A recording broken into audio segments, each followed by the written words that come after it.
Hello all the YouTubers out there, this is NHRA 1975. It's October 11th, 2014. It's Thanksgiving weekend up here in Canada right now. As you can see, all the leaves are kind of changing that nice color and all. So that's interesting. Just came back from Ogdensburg, and it's Christmas in October. Not really Christmas, because all this stuff has to be worked on and put on. It's all work, but picked up the load of parts for my project. So here's that transmission overhaul kit I was talking about, the B&M. I guess on a side note, I started working on the Grand Am. I'll show you some pictures of that. The calipers for the Grand Am from AutoZone. One thing, if you're gonna be changing in your cores, it's just not the calipers they take often in the Grand Am application. They also take in the core of these brackets. So make sure when you're returning your cores for your newer calipers to bring in these brackets, because these are wear items, and they come with the kit, and you won't actually get your total core charge. The guys were nice enough to just keep the brackets, I guess, and send it all back. But this part here is a wear item on these. I always grease them up and make sure they're able to move around. But I'm guessing why they include them in the calipers for the Grand Am is because people don't do that. I always do that, so they're still usable. I mean, it would have been nice to have the brand new ones, but these will work out just fine. Oh, the rest of stuff here, I bought a welding cart too for my welder, and you know what? It's actually not such a bad welder. It's a 120 amp, 120 volt, 108 amp, and it can do a lot for a flux core. So I just watch my videos a bit too, and first of all, sometimes I sound like Ricky from Trailer Park Boys, but I have an accent, you know, Canadian accent, and sometimes maybe sound a little negative about things, but the reality is it ain't so bad, you know. I own 3 vehicles, so that's pretty good. I own my own house. I mean, my health is okay and everything, so I'm trying to be gonna try to be a little bit more positive. There might be some funny jokes in there, as you guys can tell, but I'm gonna try a little bit more positive. One guy I noticed, I kind of like his YouTube stuff. It's a bracket racing guy, and he has a lot of cool podcasts. His name's Drag Tracker. So I check him out, and I kind of like his professionalism and how he goes about things. So I might try to class up my videos a bit, but I don't really think I'm gonna come off as nice as him. But it's interesting. I also just bought a GoPro camera, so hopefully this will be the last YouTube video I do of using this Sony digital camera with its digital recording mode. So hopefully the next ones are a lot better. I just need to figure out how to use the GoPro and go through it and all. But anyway, so that's a little sidebar there. Yeah, so lots of stuff here. What else we got? Got the rear wheel bearings for the Grand Am. These big suckers are the drums for the truck. Brake shoes for the truck. There's the hose for the power steering line. It's rotted off the Grand Am. There's some shocks. This stubby wrench kit, metric, which hopefully I'll be able to use to get off the power steering line off the Grand Am.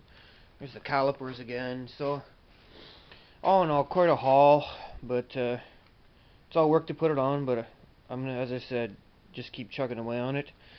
So I also did do the other cab corner here. It still needs finishing, but I'm gonna wait maybe for a few days. It's supposed to warm up, and I'm gonna try to finish up the cab corner here in terms of bondoing this and painting it. The paint's not going to be an exact match. I'm just using a white rust paint, so it's going to be a lot brighter, but otherwise I'd have to get like a can of specifically matched paint at the paint shop, which is like 30-40 bucks. And the thing is, it's going to be much brighter than this anyways, because this paint's likely faded. So you're gonna get a white patch there. It's gonna be a little bit brighter than that, but at least it'll be white. Underneath too of the truck, I scraped away a lot of the grime and dirt to prepare for rocker guard. I have a couple cans of rocker guard left over. I'm gonna paint it, and as you can see, it's the floors are really nice. There's not a lot of rust here. I found out this truck was actually from New York State when I registered it, as well as someone told me it was from Buffalo, New York. But there's a lot of snow there and ice still. I don't know. I guess what happened here is maybe some dude owned it and he had it in Florida in the winters, or brought his trailer down, because it had a fifth wheel hitch on it. So you never know. Maybe that's why. But it certainly is to my advantage, because it's pretty good. I mean, there's a little rust here and there, but you put the rocker guard on it, then a good protective layer, and that's real nice. So that should help. So as I said, I'm going to try to work on this. Maybe I'll use my GoPro this week and show you the finishing touches of the body work. What I did for that too is, I don't know if you can tell, but I used a fiberglass strand, which is a lot better than Bondo, because it doesn't tend to absorb water, and the strength is better on it. So this cap corner didn't come out as nice as I'd like it, but there's the gap here is bad, as you can tell. It goes out a bit too far, but other than that, it's not bad. Like, for an amateur, it's pretty damn good, and you'd have to be a body man to tell about that protrusion there, but that's fine for me, you know. And then working on the Grand Am. So as I said, I'm replacing the calipers and all the discs and rotors and everything. And this here leaks in a bit. Just I had it set up to stop it, but most to stop it from draining. Some of it did drain. But anyways, yeah, that piece there.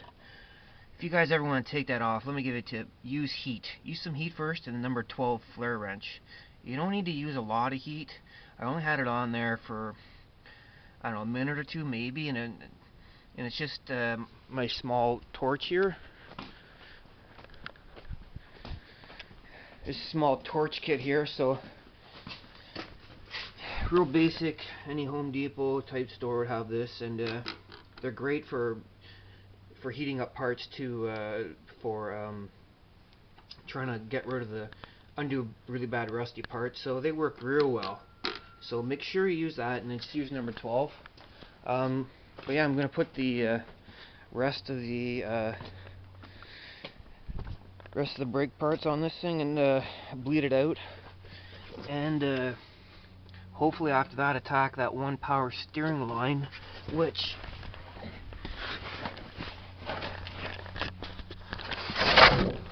I don't know if you can see that they're corroded. As I said, you're always fighting the corrosion up here in Canada and anywhere in northern states. I mean, once they run that salt on the road, it's only a matter of time before the rusties attack. So anyways, all in all, if I can get the front brakes done, get the rear wheel bearings done, get the power steering line, that's pretty damn good for this thing. And you know, I'll admit, it kind of does look a little bit like birth control on wheels, you know. But staying positive, as I said, there's no car payments on it, and it runs fine. So for right now, it's good. I can put the money in other things and maybe save a little money, get a nice little truck one day. But it ain't so bad. Anyways, I think that's about it. So gonna get to work here, and yeah, hopefully in a few days I'll be able to give you a nice GoPro camera shot and be HD or SD or whatever the hell it is, and I'll have a nice little update. But it's time to get to work, so I will talk to you later.